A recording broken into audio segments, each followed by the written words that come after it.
Okay, hello everybody, and welcome back. This is Coding Together, the weekly stream in which I, a professional software engineer, demystify programming a little bit by showing you a little bit about how it's all done and the kinds of struggles that we still have after many years of writing code. So last week I was working on the Visions Virtual Tabletop, which is the application that I've been working on for a while. It's my own contribution to the idea of doing role-playing games online. And I was really focusing on how I would render cards, which are going to be like the main feature of my application. Now, over the course of the week, I managed to get that plus card editing, at least for the GM, working. And so I'm going to drag that over here now. Here we go. So I was working, while on stream, I was working on like a tabbed view type thing. And although the styling is terrible at the moment, that's what we actually have over here in the left corner. So Hi. Be right back. Do you?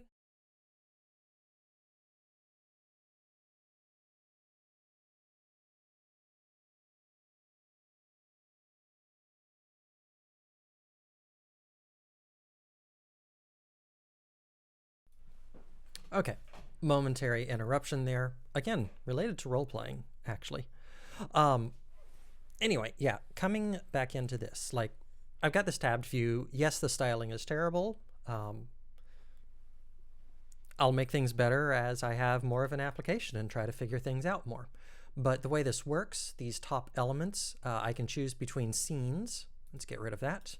And so here I can see all of the various scenes that I have as part of the game.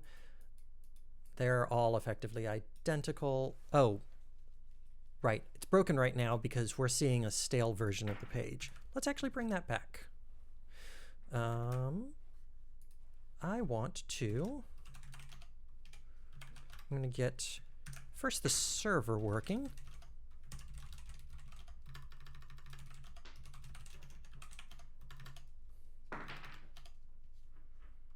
There we go. So task dev, get that going.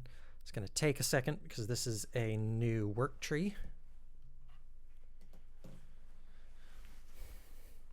Okay, server is up. Now we'll get the client going.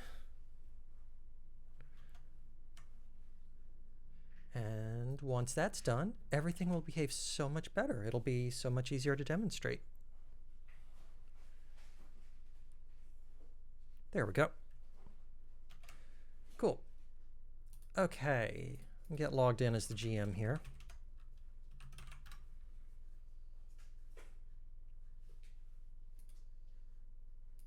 Enter. Okay, jumped into the game. So, scenes, of course. I can see the various scenes that are available here. Of course, okay, yeah, doing things on here doesn't make any difference because I haven't, I've got some old code about what these images down at the bottom represented, but that's not what I'm working on right now. Flipping into the cards, I can see the cards that are currently in the GM's inventory. So these are pretty basic. These are just things that are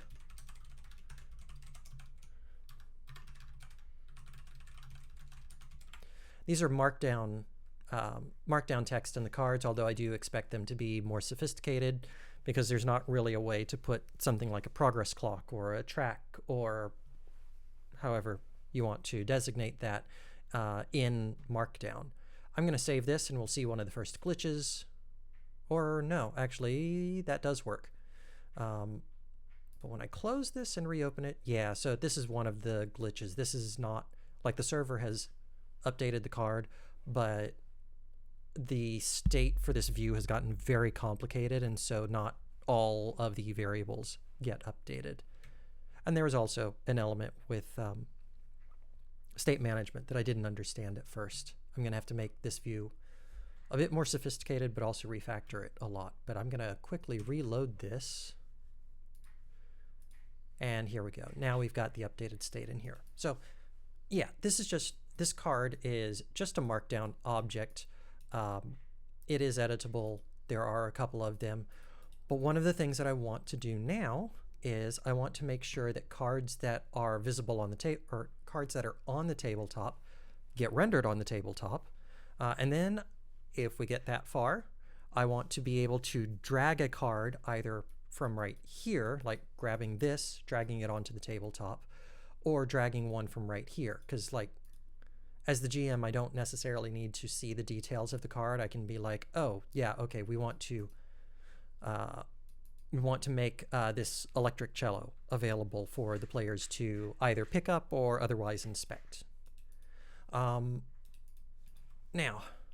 let's see here. We're going to jump into server state. Again, no real state in the server. Everything is currently hard-coded. Any changes that I make get lost as soon as the server restarts. But we do have, right now, that's the missing librarians. Winter Solstice. 2 cards that are in the GM's inventory, 1 card that should be visible on the tabletop, and 1 card that should be in a player's inventory. We are not going to be working on the player's inventory tonight. So we're going to be focusing on the tabletop. Since there is a card on the tabletop, I need to get it rendered, and let's talk about how that's going to happen. So, there's a lot of moving parts here. Whenever you join a game, your browser registers a WebSocket and with the server, and the server then, once it figures out exactly who you are, it will immediately tell you through the WebSocket all of the information that you need to load up to render to see what the current state is. The GM gets one set of information, each of the players gets a different set of information, that sort of thing. Changes to information get posted through a normal REST API with a quick response that way, and then updates to what should be the visible game state then get pushed out through the WebSocket interface. So let's start out just with how to get stuff on the tabletop to begin with, and that is that, here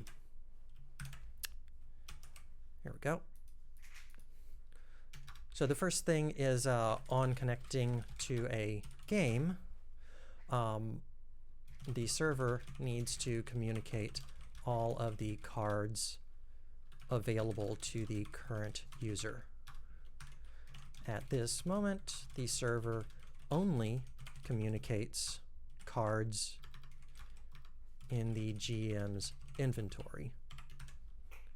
So we want to, so that means that tonight's task is to communicate cards that are on the tabletop already.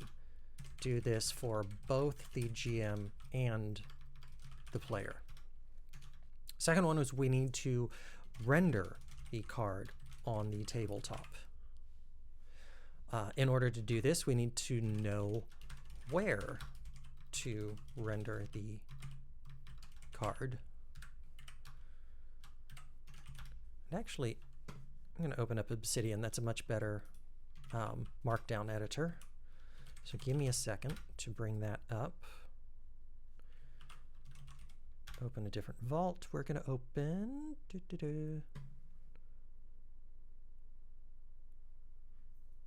Oh, right.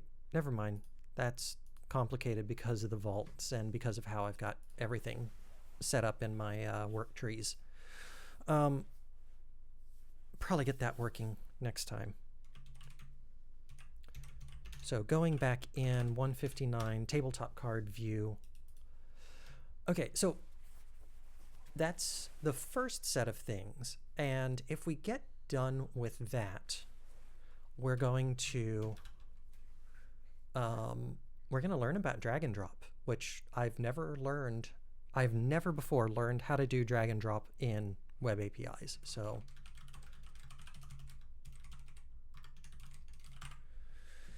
I was talking to one of my friends earlier who said that, in fact, drag and drop is extremely quirky. So we're going to see. We're going to see if we get that far.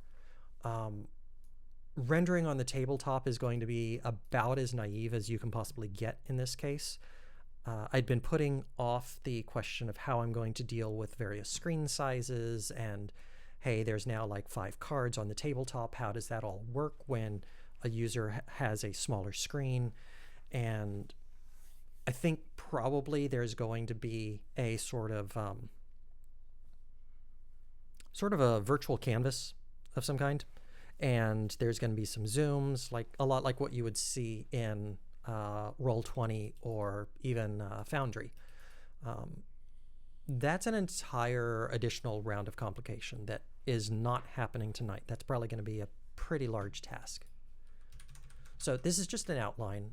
By next week, I will have taken all of this and turned it into like a full-on spec, even if it is done after I have done all of the work.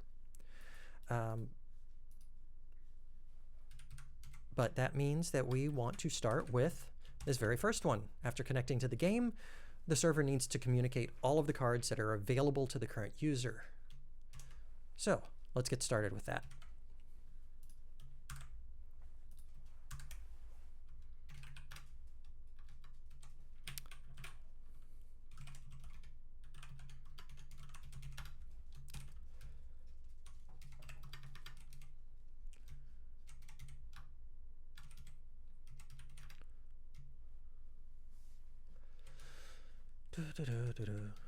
Receive from dispatch. Here we go.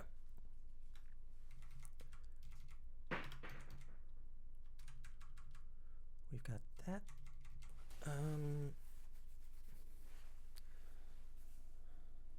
Just give me a moment to remember how this was done. We received the message. We're supposed to receive a join game request. Once we do that, register everything. Receive from dispatch. Okay. Okay, so initial WebSocket registration to the application state is what ends up populating the data. So it's been probably like 6 months since I wrote this code. I haven't revisited it in a very long time.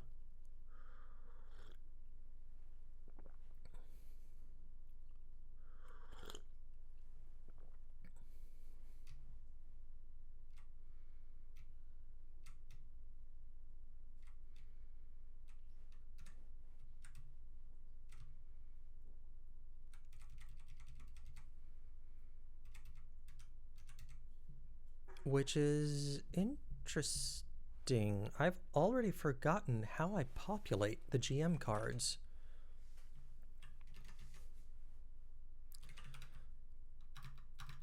You know, all of this may end up changing. I'm betting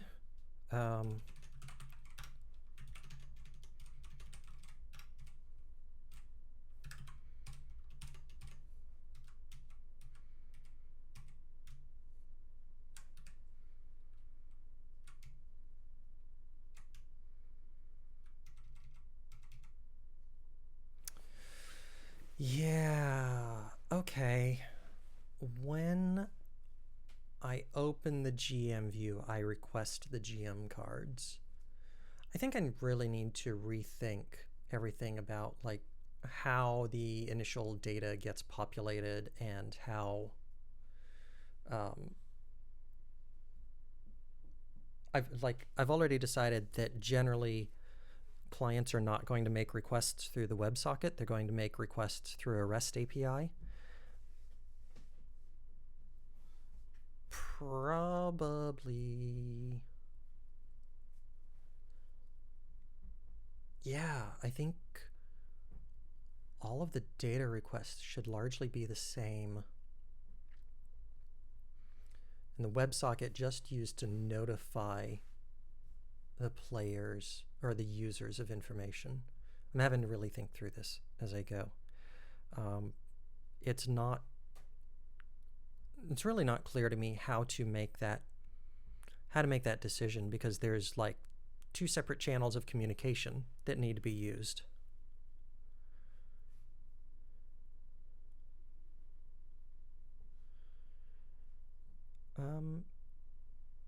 I'm going to kick it down the road a little bit. I'm going to,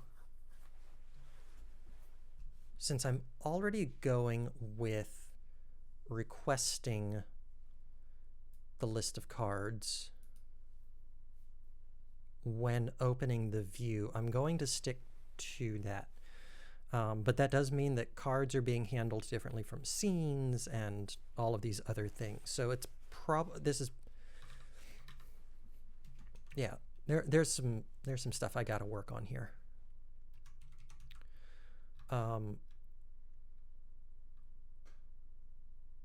So I guess no WebSocket programming tonight, maybe? I don't know. So jumping away from this, we'll go back into the API routes and get user cards. Okay. So given a game and given your authentication information, not visible at this level, we have to go one level deeper for it, we should get all of the cards that are relevant to you. And right now, this works. Yeah. This is just grabbing stuff out of the state, and the state engine is deciding things. And right now, the state engine decides that GM cards only GM cards are being returned if the user is the GM. Similarly, only cards in the character's inventory get returned if the user is a player. I want to add tabletop as well. So that part is going to be easy, but it is going to mess up some other things. So if card.location is GM, or card.location is location tabletop, then that's going to return those cards. Now what I would expect is when I save this and rejoin the game, there's going to be 3 cards that are visible in the GM's inventory. And yes, that probably rebuilt. So now refresh the page, go to the cards, and there's only 2. Did the server restart? Am I working in the right directory? Visions card tabletop. I didn't save.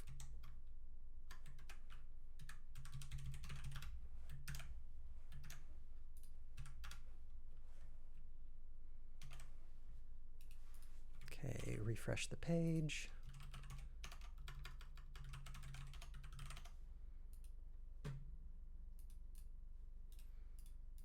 Yeah, there we go. Okay, so oh yeah, that doesn't render correctly. Let me quickly fix that card. No, I'm not going to fix it right now. What I've got right here should actually be appearing up here, and it's really just a matter of like how I wrote it within the static state. Okay. So in the GM view, should be rendering these cards within this list. This card should be filtered out and rendered onto the tabletop. So let's make that happen now.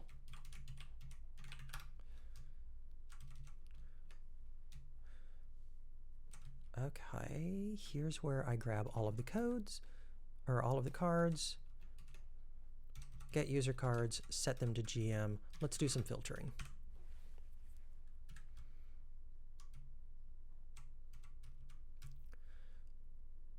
Yeah, okay. Set cards.iter.filter card.location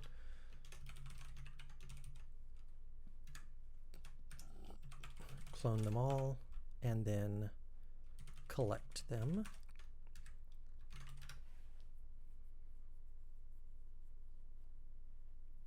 Okay.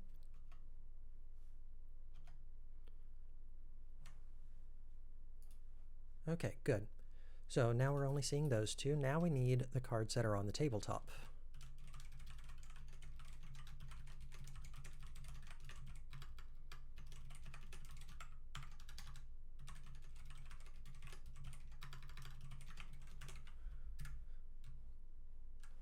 A little while ago, I alluded to the state of this component starting to become very complicated. This is what I'm talking about. Not only do I have all of this, I have a subcomponent, this whole state handler thing that understands the WebSocket provider that handles yet more state. So I've got it smeared out across two different things, and I think I need to collapse it together and then switch from a bunch of use states over to a reducer. Not a task for tonight. I'll probably do that offline. And if you're interested, just kind of let me know and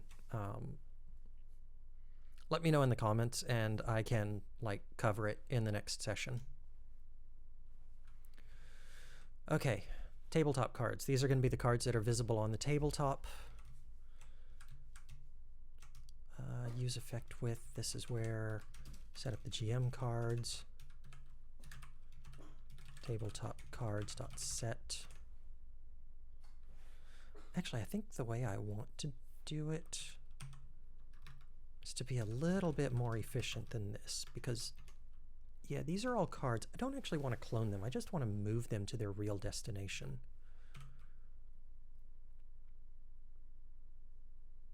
Okay.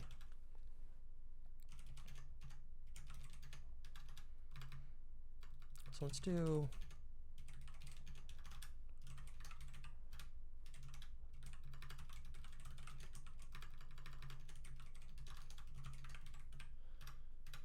let's just iterate over the cards once.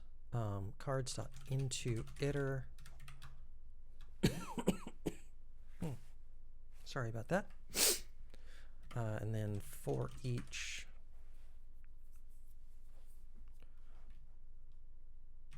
card,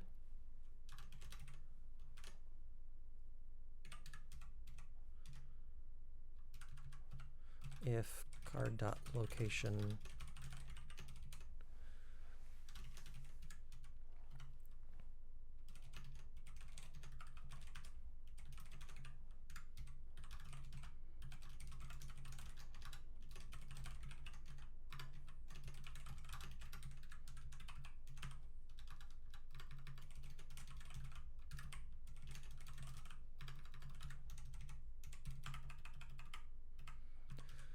and then having set up those two lists, we're going to go back to the original state variables.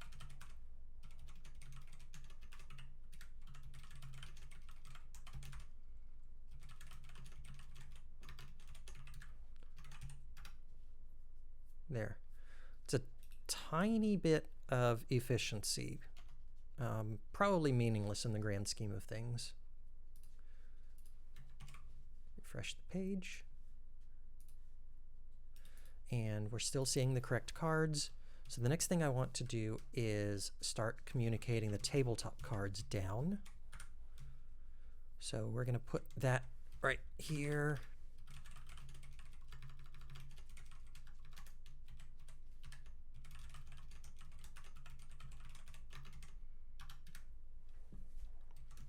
Okay.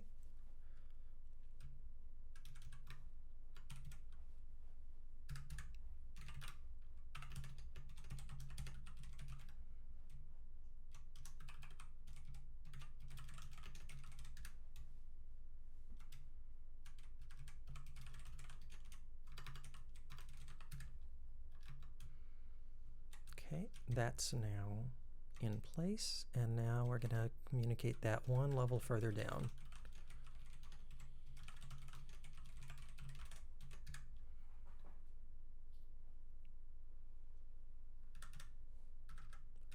I want to find, possibly I need to be using a lot more copy on write objects. I'm going to get this rendering and then we're going to backtrack and look into copy on write. I don't think that there's any good reason really to be cloning all of the data for each one of these components.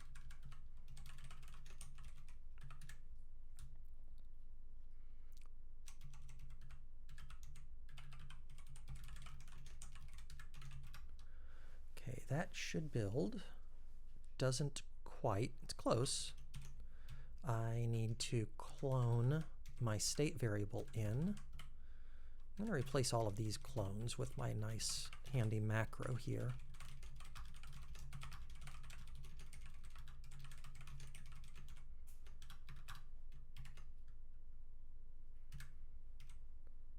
All of that, delete those.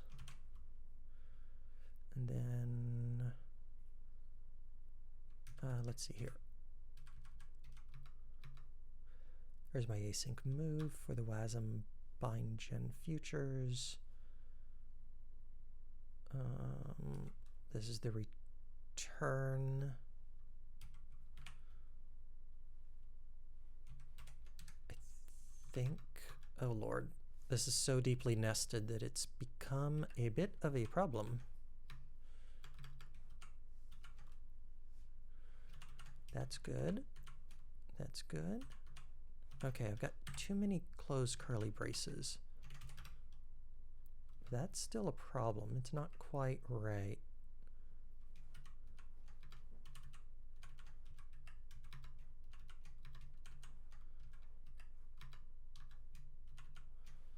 Just a moment. I've got some music here that is really bleh.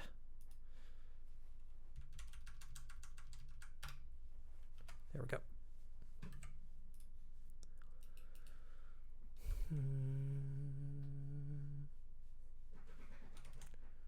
Okay. So I have closed that. I'm returning this.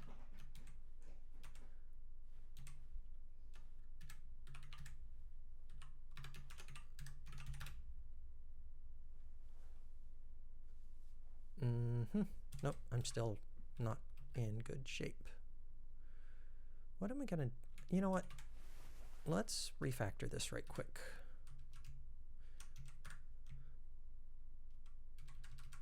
So let's see here, let request cards equal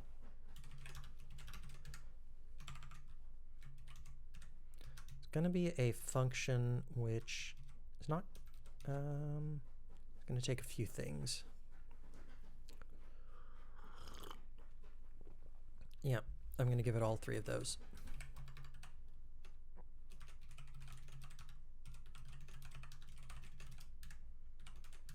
As a tuple. And this function here, oops.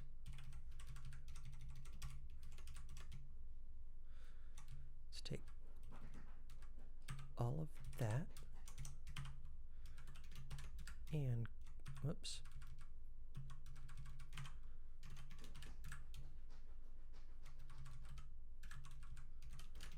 Okay. So that is now a function which does nothing. And then come back over here, use effect with needs to call that function.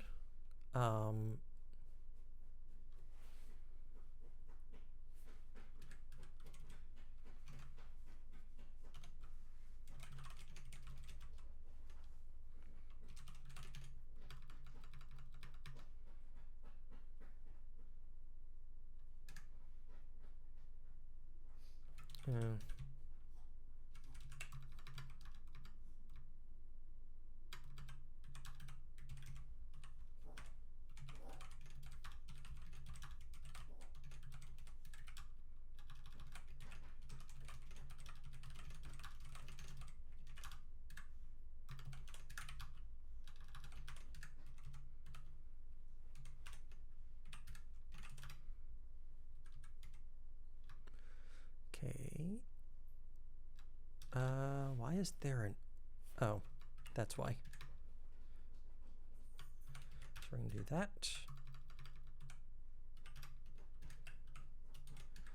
So like use effect with requires a function, and the thing that the function, in addition to doing all of the other stuff that it does, it has to return, I think that's a teardown function, which in this case does nothing. There is no teardown to be done with this data. Okay, so there's some variables that are outliving their borrowed values. May outlive borrowed value request cards. So I need to clone request cards in. Oh wait, that's not right.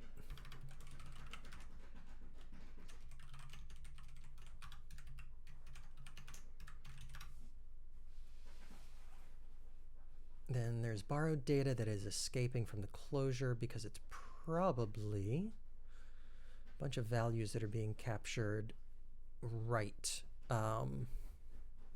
Maybe not right. Let's see here.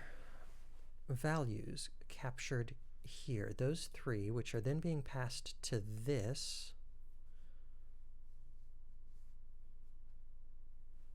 Do they need to be... They should be owned. This is one of those places where Rust actually gets to be very difficult because you have to figure out a lot of like really subtle borrow checker things. So I'm going to be pretty silent while I figure this portion out. So this parameter gets passed in, and then it doesn't live long enough for request cards to be called.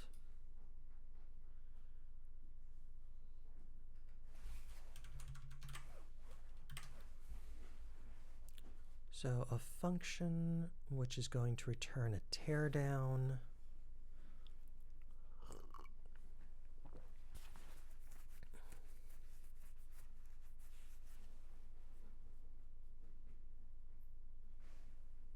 Oh. I'm cloning request cards, but it has to actually get moved into this closure or it's not going to live long enough to even be called to begin with. There's still borrowed data escaping.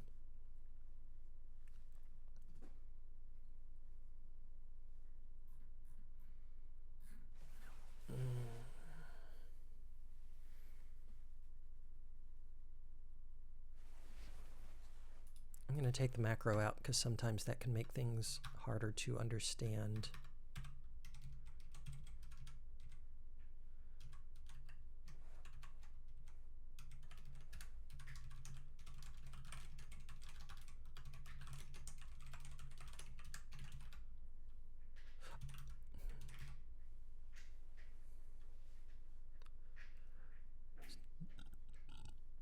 It's declared outside of the closure body. Yeah, still really confused.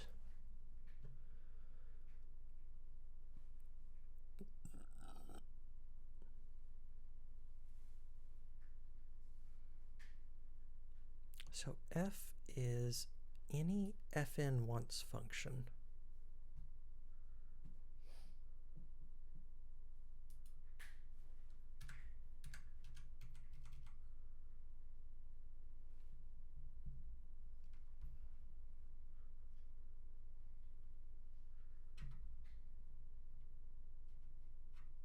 Huh.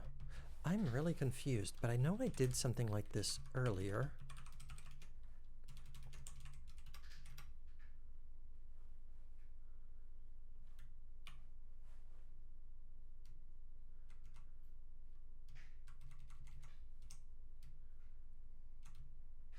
And all I did was I cloned the function, but this is use callback, which requires an fn as opposed to an fn once.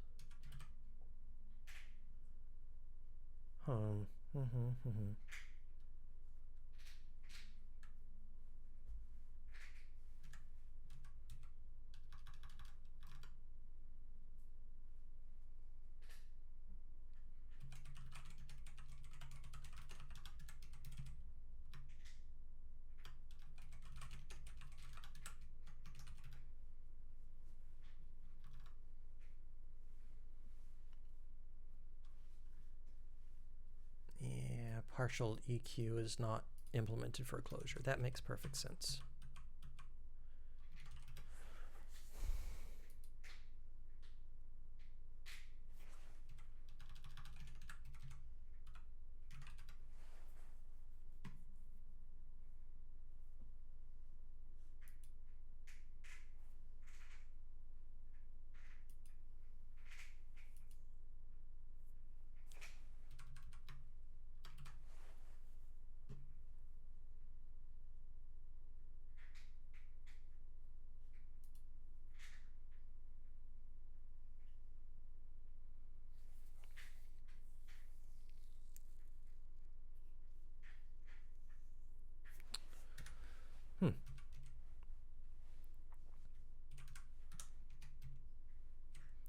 I'm very confused because I do feel like that closure should be, I feel like I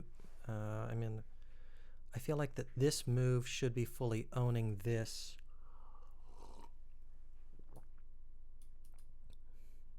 And that all really should be well at this point. I don't understand why it isn't.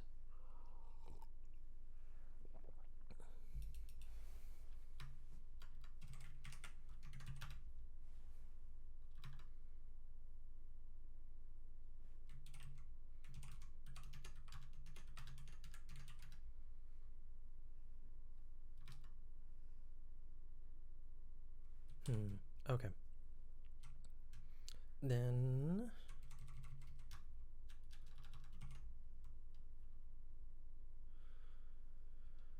I'm gonna undo this change. I don't want to, but there's no sense in wasting time on it right now. I'm gonna take this clone out.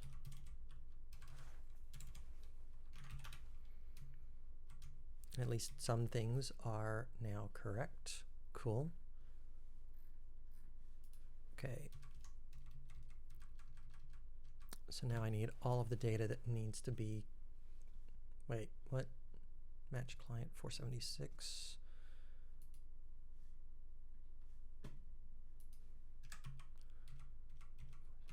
Yeah, okay, so this is going to be, none of this makes sense until I have properly cloned the data that needs to be moved in.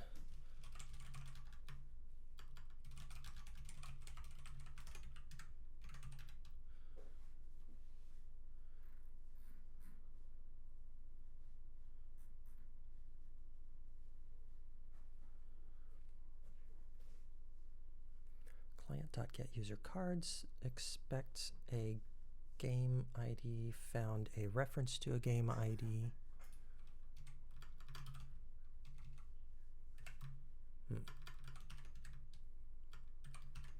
Color me skeptical.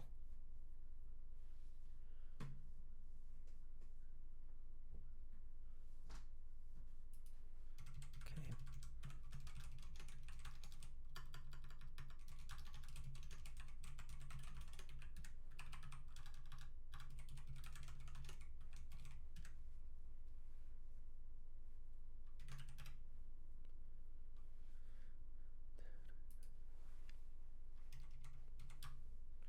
There's something very weird going on with the references and the borrow checking here. So get user cards expects a session ID, and wait, well that seems odd. But it's getting a reference to a session ID, which, oh, I have to clone. Okay, so we've got a move which is then spawning a future. I have to actually clone that data as well.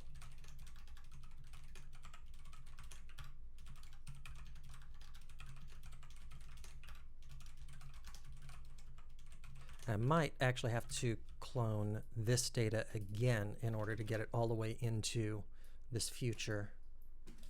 No, I don't. That's surprising. To make sure that everything's working. That is the opposite of what I expected. What?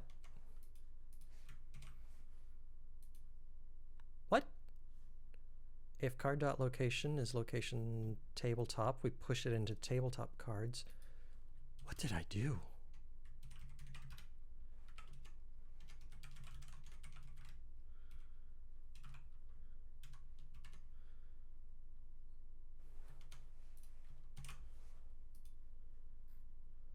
What? How did they get reversed?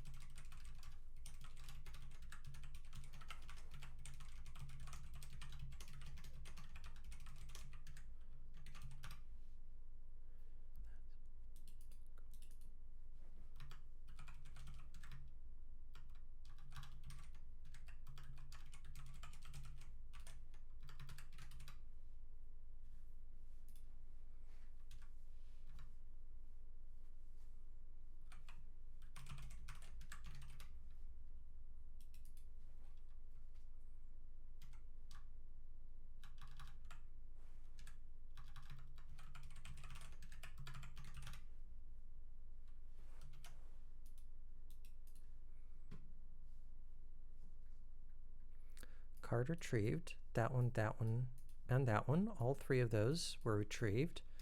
Card.location. Let's put it right here.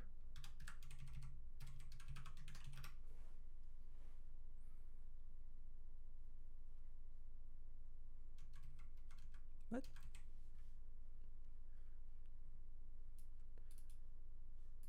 Oh. I don't really like the log macro that's provided. It's definitely less capable than print line. Okay, don't know who you are, but you are a scammer. So how do I nuke this?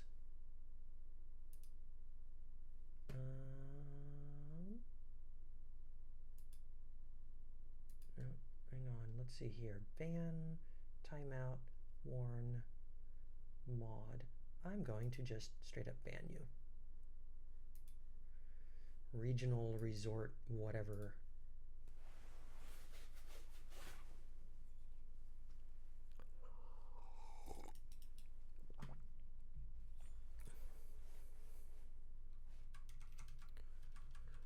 Let's see here.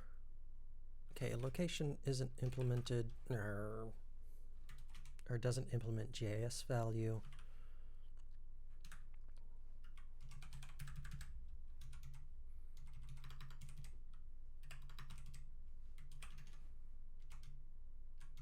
See, this is the frustrating part. Like, it implements debug, and yet that's still not enough. But I should be able to serialize it.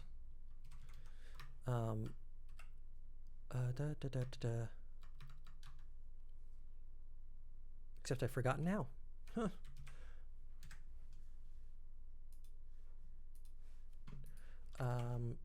Rust Saturday to JSON. So I need probably Sarah JSON dot from nope, that's not right.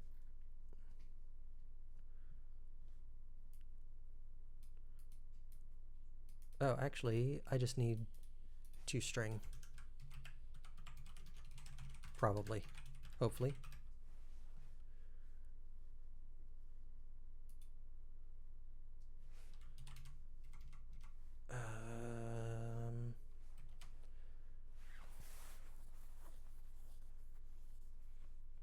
Vec.toString. No, I'm looking in the wrong spot. If I've got an address, that's what I want. Saturday JSON toString.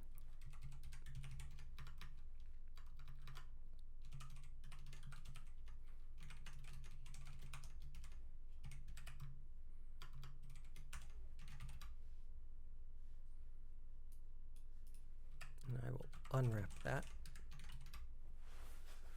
There we go. Let's reload the data.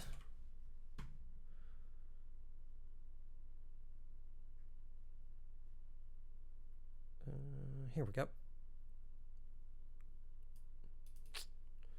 So GM, tabletop. If card.location is GM, then we're going to do this. If card.location is tabletop, we're going to do... What is going on?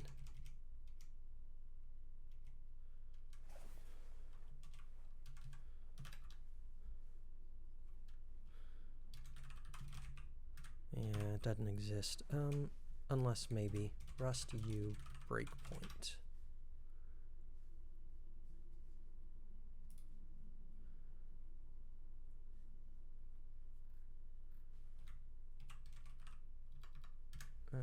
May not be a way to put a breakpoint in.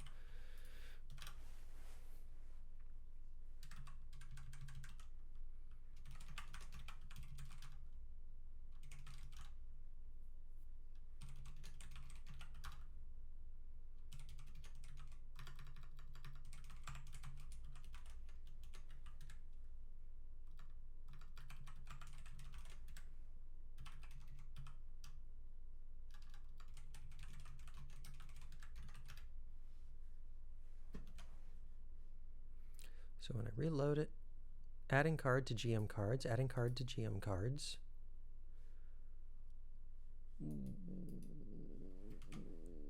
I am so confused.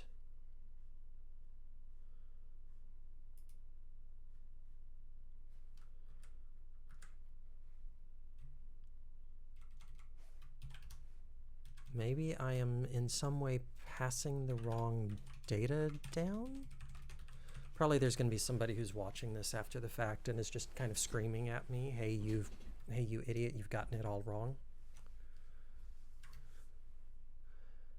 Passing it down into the view. Okay.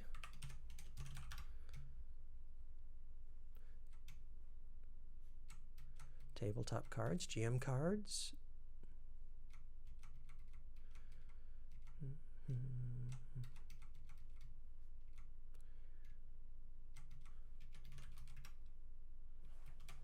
But when I get into there, rendering view, all I've got...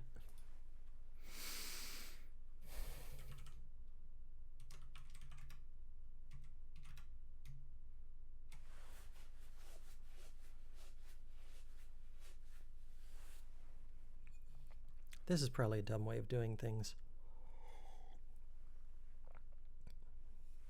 So what I'm going to do instead, I'm going to move this filter around. I really don't understand what it is that I've messed up here. So let's just go back to cards. So all of the cards are going to go in. Everywhere that I had GM cards, I'm going to call them cards.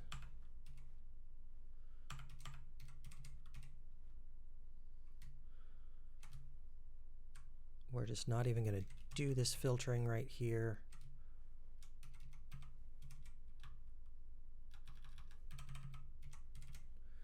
I'm going to do that. Cool.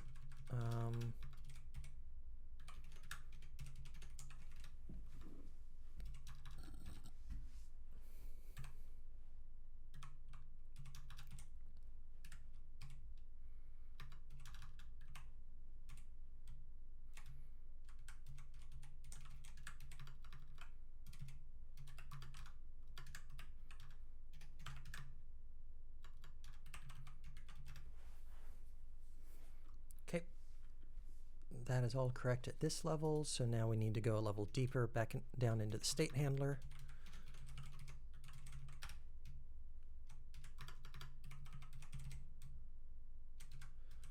As you can see, this component is getting very unwieldy. I'm going to change it soon. Here we go, make this change.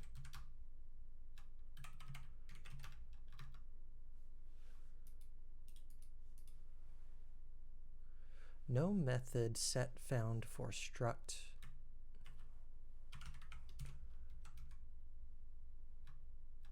Oh. What do I call this? I'm going to be silly here.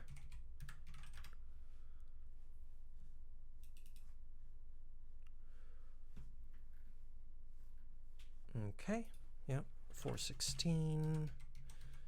This is passing an invalid parameter into view, but that really just means that view itself needs to be updated.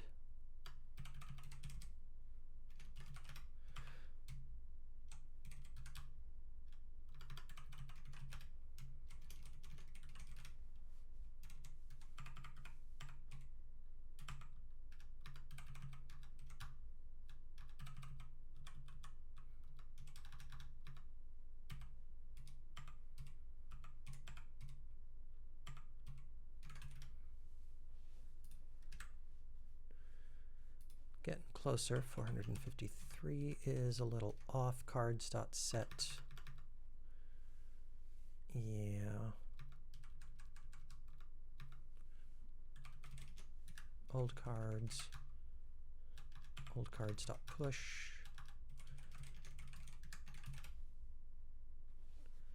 Okay. So now all 3 cards should be visible again. Yep. Okay. Let's do the filtering in the view.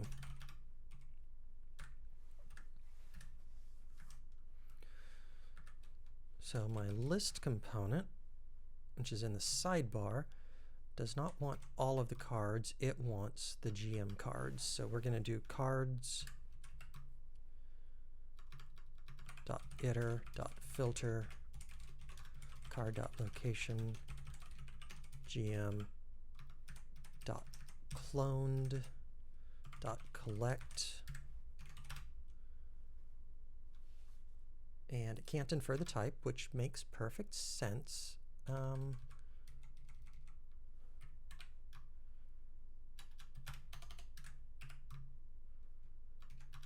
Actually, early should be able to. Like, this type is explicitly declared vec card. Okay. So now only the GM cards should be visible.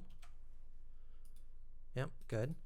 And so now on the tabletop, I want to pass the remaining cards to the tabletop. So we're going to call cards.iter.filter card.location location tabletop .cloned.collect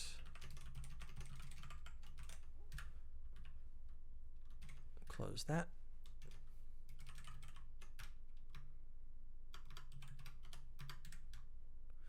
Of course, this is going to fail because tabletop doesn't currently accept cards.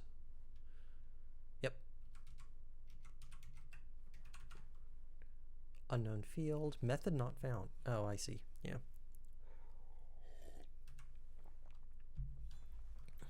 So, jumping into the tabletop element, let's go ahead and accept the cards.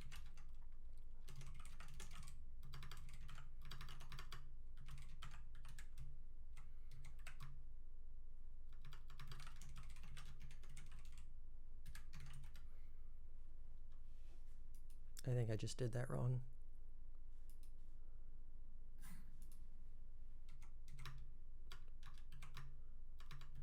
Is this how I do it?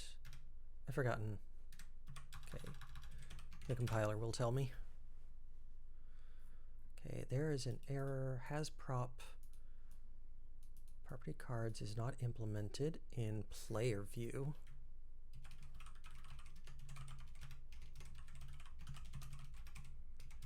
We'll just put in a placeholder here.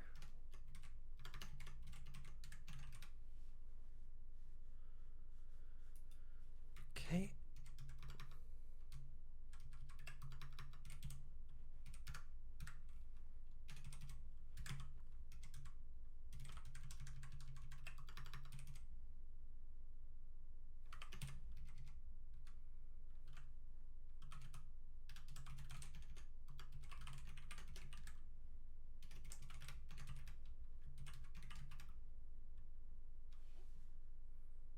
Oh, right. Back into the player view for one more second here. There we go. Okay. So just to verify my sanity, we'll refresh the page. Open that. Yep. Okay. So now I'm going to add a little bit of logging just to make sure that I'm getting the cards that I expect. So for card in cards, we're going to log tabletop element cards.content.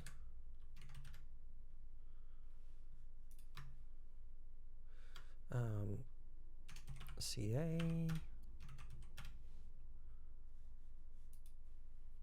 Yeah, that's not right.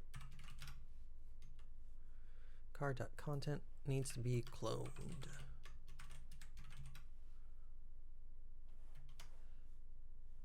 And okay, yeah, the tabletop element is now getting that card. I still have no understanding of what I messed up before, but at least now I'm filtering correctly. So the last thing here is we want to render them. And I think to do that, I actually want to create a new component. Yeah, I think the component I'm going to create is something that sits on top of the tabletop here. So like we've got, let's get rid of this for a second. Scenes, there we go, whatever. So we've got the image in the background, which is right there in the code. The cards are going to be not really all that complicated on this first naive pass, but let's do like a card, we'll call it a cards panel.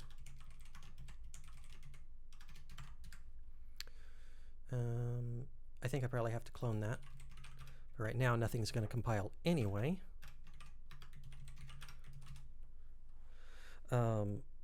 So sort, let's see, UI source components cards panel.rs and also UI source components mod.rs.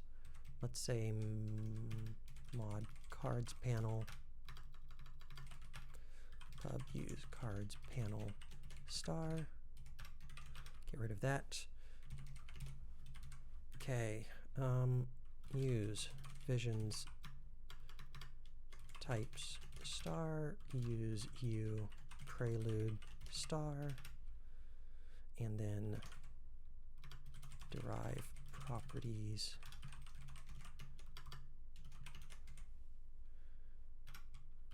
obstruct cards.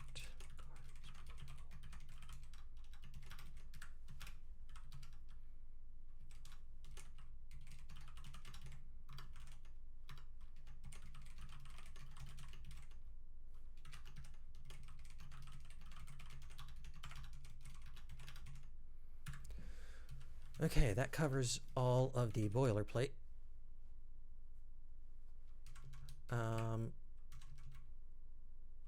So I want to include use create components card element,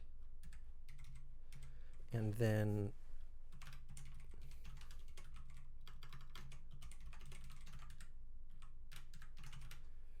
do that. Cool. Yep. Still doing okay. All of the errors are expected errors. Yep, it's unhappy because I'm not returning anything.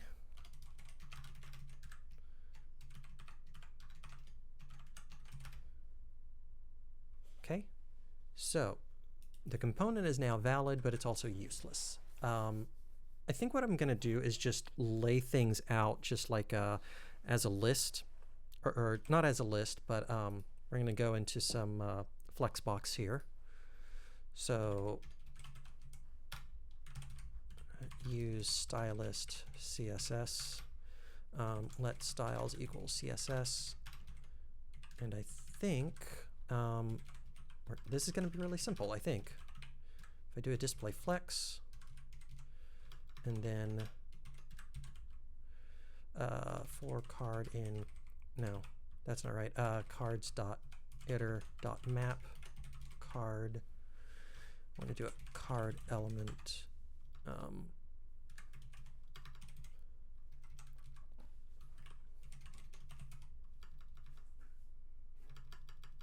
Components, card.rs, card element. The only required prop.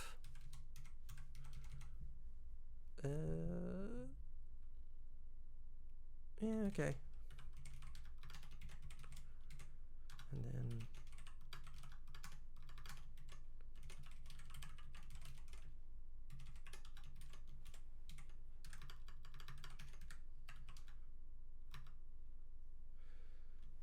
then collect a vec of, what is this? This is going to be,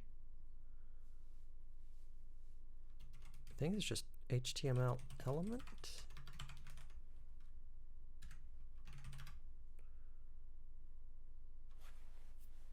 Not quite there yet.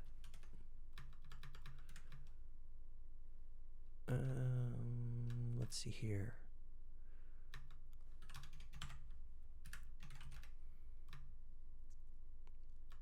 So card element, card is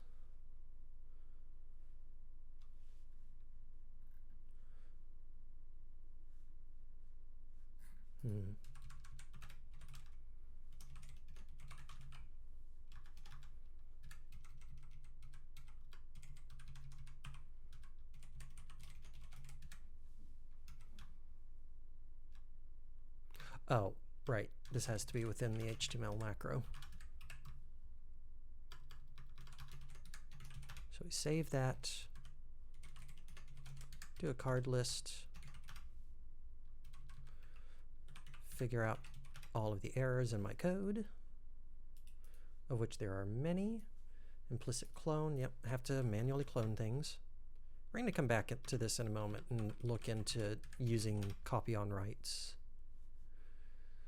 And let's add an HTML element. Okay, card list.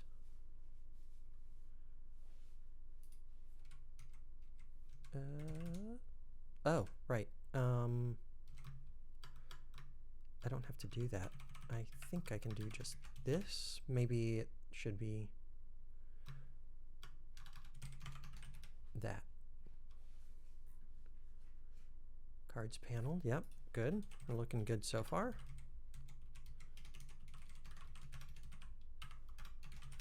Import it. Constant provided when a type was expected. What?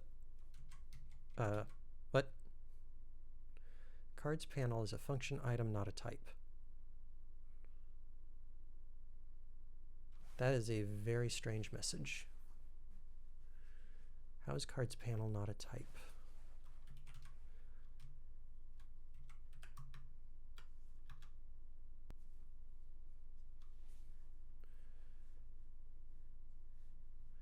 Oh, wait. I forgot a macro. There we go. That's going to be better. Still have this implicit clone problem.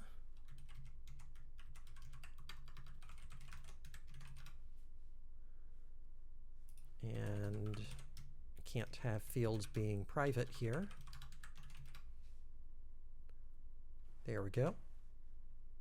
Okay, there we go. It's not quite positioned the way I want it to be. Let's have some fun with that. Could just be, though, that it's because the whole card view, yeah, the card view is, no, that's not right. Let's see here. Here's the tabletop.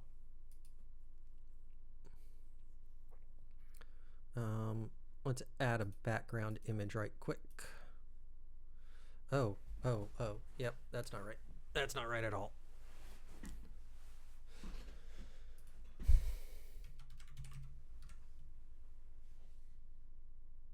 Yeah, that's in Flex Display.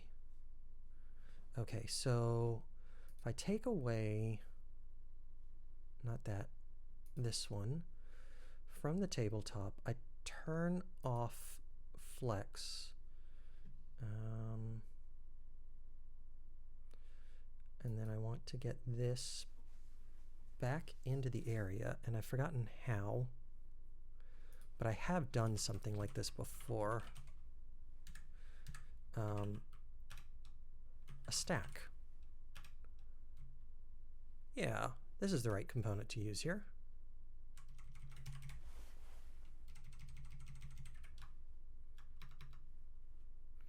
I don't know how this is going to mess up all of the styling, but keeping moving forward.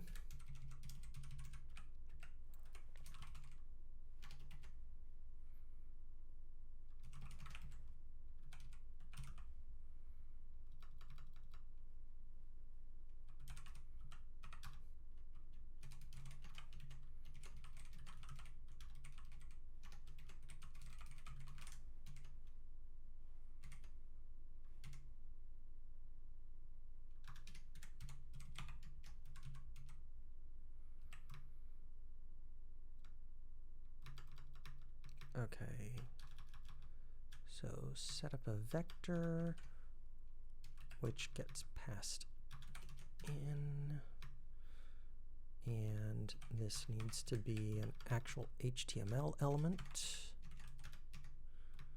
I'm getting close. It's not quite right. Oh, yeah.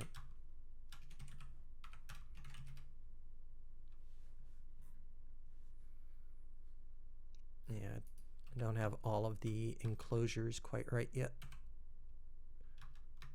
Okay, so there's that one.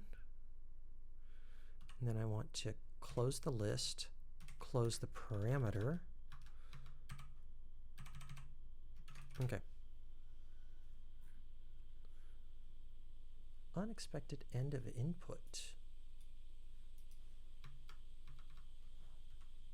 Oh. So confusing. Too many symbols. So that closes the cards panel, that closes the HTML element, that closes the list, that closes the parameter to layers, that closes the stack, and that compiles. Good. Okay, this is located in the wrong location, which should be expected given, you know. What if, though,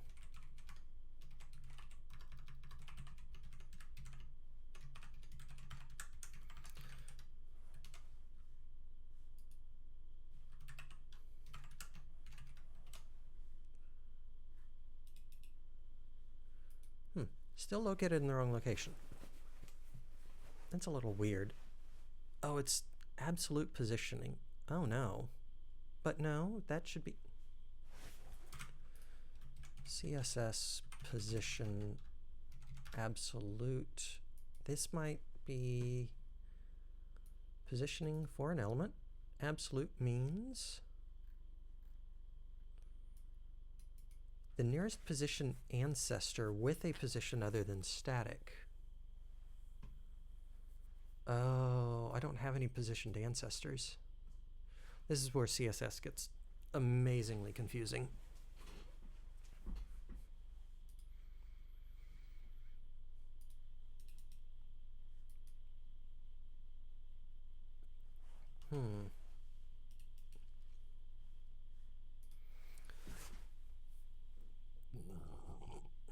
This might actually be a good case for asking an AI for help.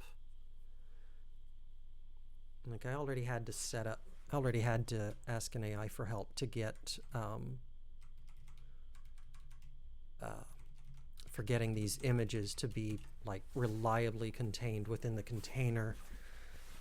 Might have to do the same thing in order to make the stack work correctly.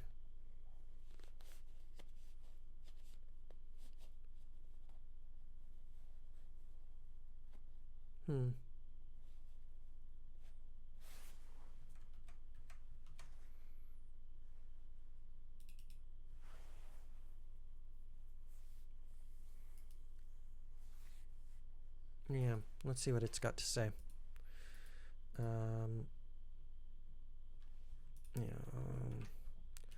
Code companion. Nope, that's not right. And actually, which buffer do I want to use? Do I want to use tabletop or do I want to use stack? Let's do this.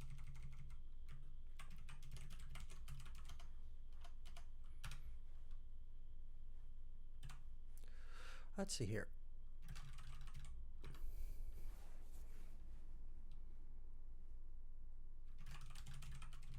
So I have a U component which stacks,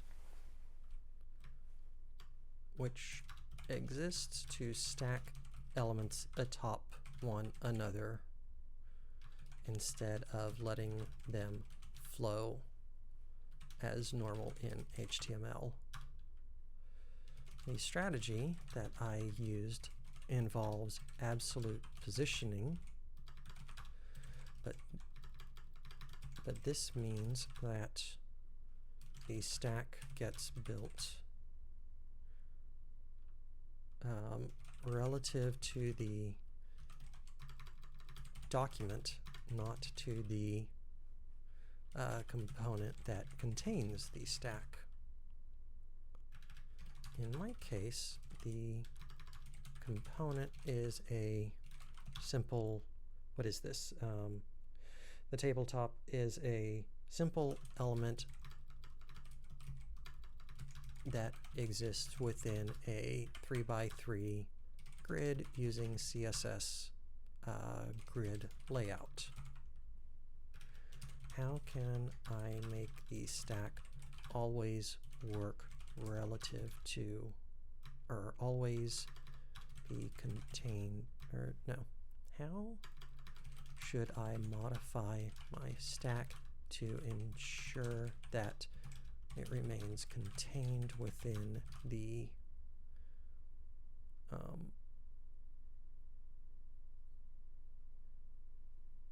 container, I guess, for lack of a better word. Let's see what the AI says. There we go. To ensure absolutely position in the use stack component. Set the parent's container position property to relative. This makes it all abs. Is it really going to be that simple?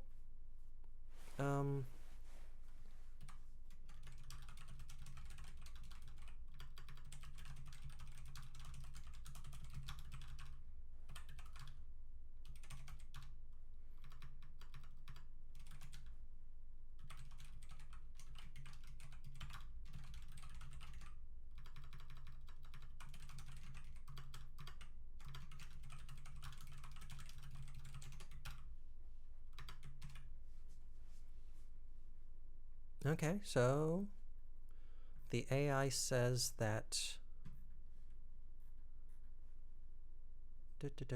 where did it go? Where did it go? Okay.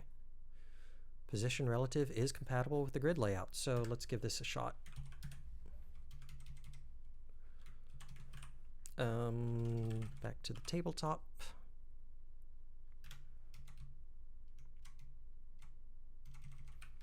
First of all, take that out. And now my position is relative.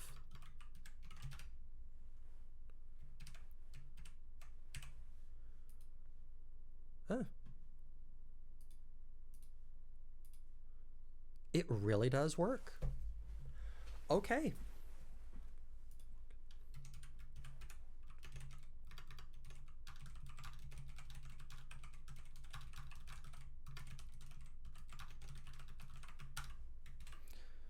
We'll always try to be polite to our AI currently helpers, but possibly already becoming overlords. What next? What else do I want to do here? Well, I want to commit this. And actually, before I commit it, I'm going to fix this card within the state data. Edgar Donaldson, yeah. Arts and Unique Antiques. I think there's a cleaner way to do this in Rust, but I have actually forgotten what it is.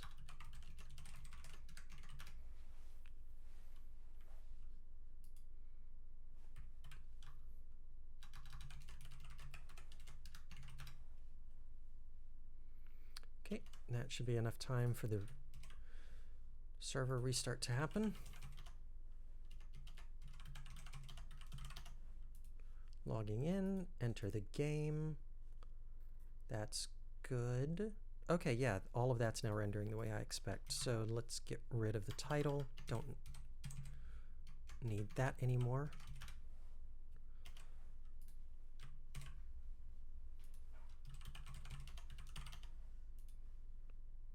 Enter.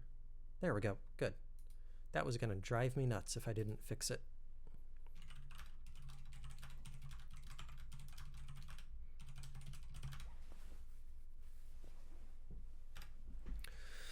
Alrighty. So what did we do here? We effectively started doing a naive rendering of all cards that should be on the tabletop.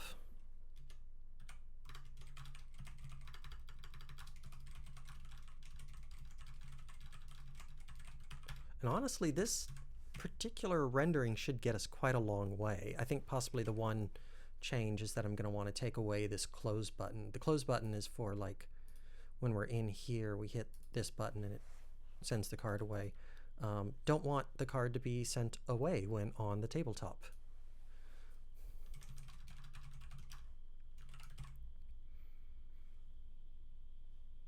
Yeah.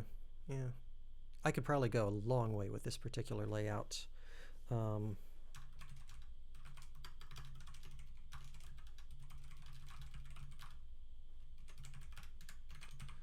So we will save that. Do I want to do anything else? I don't think we're going to do drag and drop tonight because this is already an hour-and-a-half stream. I do want to look at the copy on write object to see if that can solve some of the massive cloning that I'm doing. So we're going to go back to the GM view and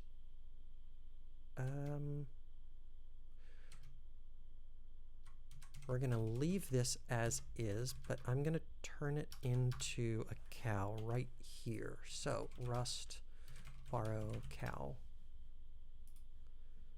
std borrow. How do I set it up? What's my construct? Oh, that's what my constructor is. So we'll just do that. Yeah.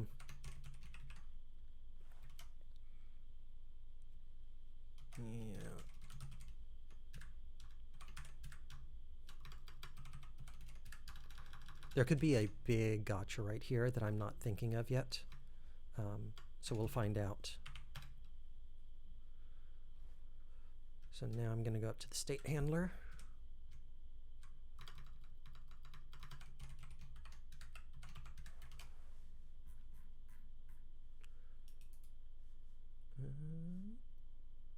Yeah.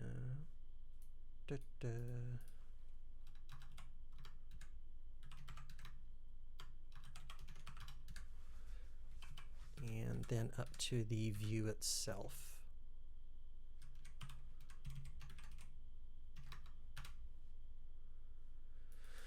Okay. It needs a lifetime parameter. Anonymous lifetimes in infiltrate are unstable. That's weird. I didn't expect. Cow isn't a trait, but this is easy enough to fix. I think it's easy enough to fix.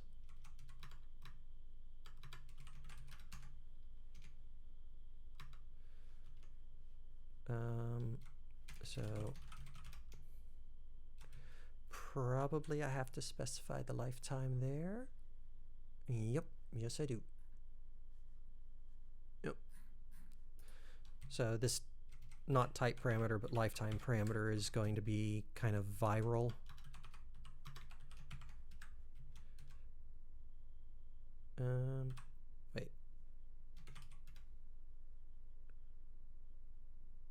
Right, okay, that's fine. It's not fine. I do have to declare it. Lifetime A is missing. Oh no, I don't know how it's going to interact with the function component.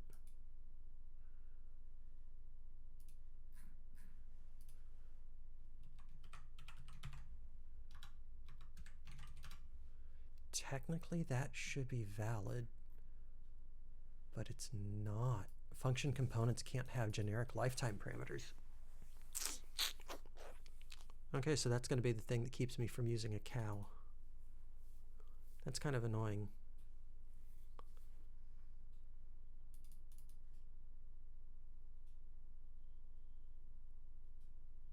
Oh well.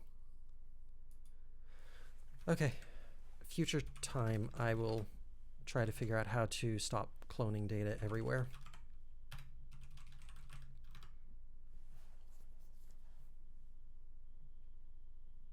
Yeah. So for streaming purposes, I'm going to call it done. I'm going to make sure the program still works.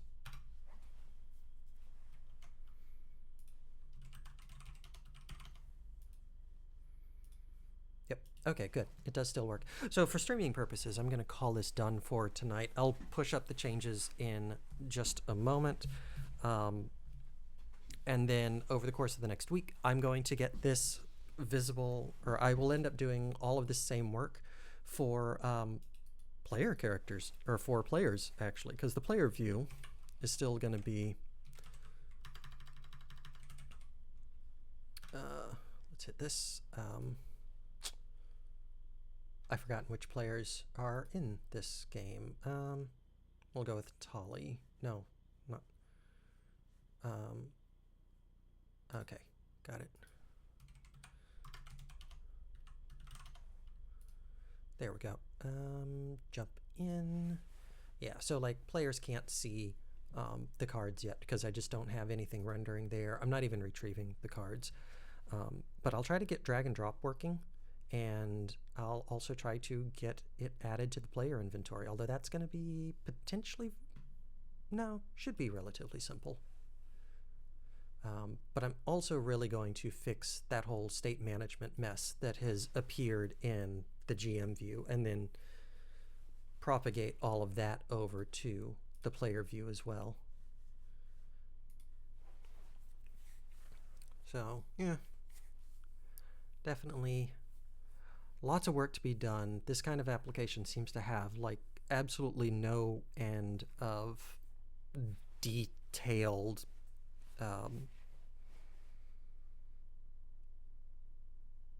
it's just a fractally deep set of details that all have to be resolved in some way or another, and some of my solutions are very short-term that end up actually biting me later, and I don't really know how to do any better at this point, because it's like, it's just hard to understand exactly how the program is going to behave until we build it, and there's just a lot of stuff that I'm just not smart enough to view in advance. But anyway, calling it there. I hope you enjoyed it. I will post the video of this to YouTube later this evening, and of course include links over to the source code for Visions VTT. I will see you again next week, and we will find out how far I get over the course of the next week and what we're going to work on. Thank you for watching, and have a great night.